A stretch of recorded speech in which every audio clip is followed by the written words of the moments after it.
Hello, my name is Jerilyn Walters, and I will be reporting on air pollution post 9/11.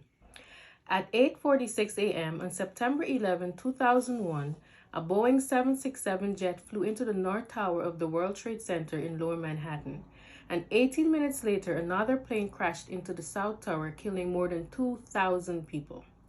Many first responders, residents, workers, and all those who were in the surrounding area ingested a very toxic dust produced by the collision of the planes into the two towers.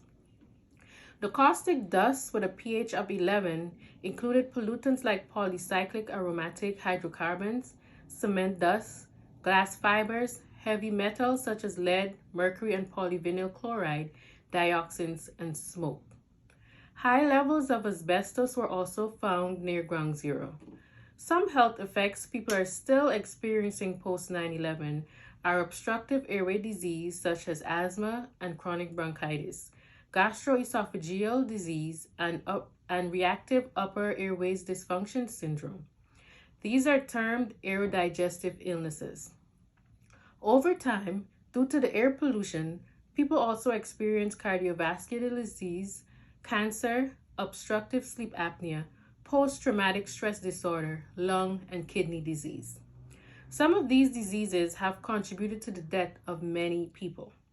The regulatory agencies responsible for the cleanup of this disaster are the Environmental Protection Agency, the Federal Emergency Management Agency, and Occupational Safety and Health Agency, known as OSHA. OSHA's role at the World Trade Center was for the technical assistance, risk management, and consultation. Under the Clean Air Act, the EPA works with the state, local, and tribal governments and other federal agencies and stakeholders to reduce air pollution and the damage they cause. Another agency involved is the New York Committee on Occupational Safety and Health.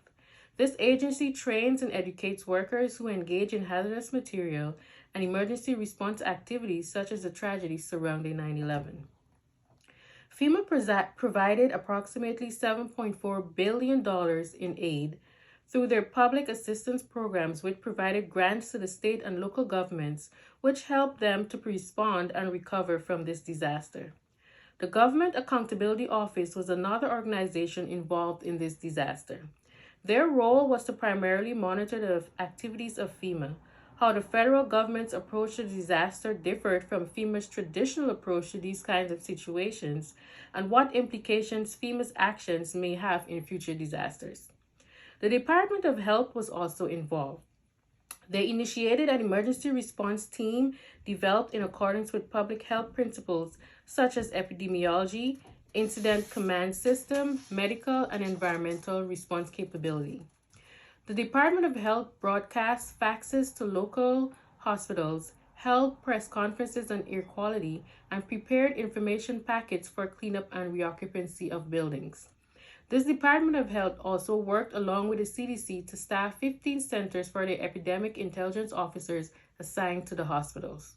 The EPA employs regulatory impact analysis for air pollution regulations. They contain descriptions of potential social benefits and social costs of a regulation, including those that cannot be quantified monetarily, and the potential net benefits of the rule, including an evaluation of the effects that are not monetarily quantified. Some RIAs include the Cross-State Air Pollution Rule and Clean Air Interstate Rule. According to the New York City Health Department, 71% of the people in the surrounding area are directly involved in the incident were caught in the dust cloud. 8.4% of office workers and 8.6% passers-by developed a new onset asthma 5 to 6 years after the attacks. Some reported headaches and cough. Researchers found a correlation between exposures and lower respiratory symptoms. Area workers reported lower respiratory symptoms were 3 to 6 times more than area workers without symptoms. These workers were in areas where the dust cloud and dust polluted area was the thickest. Thank you.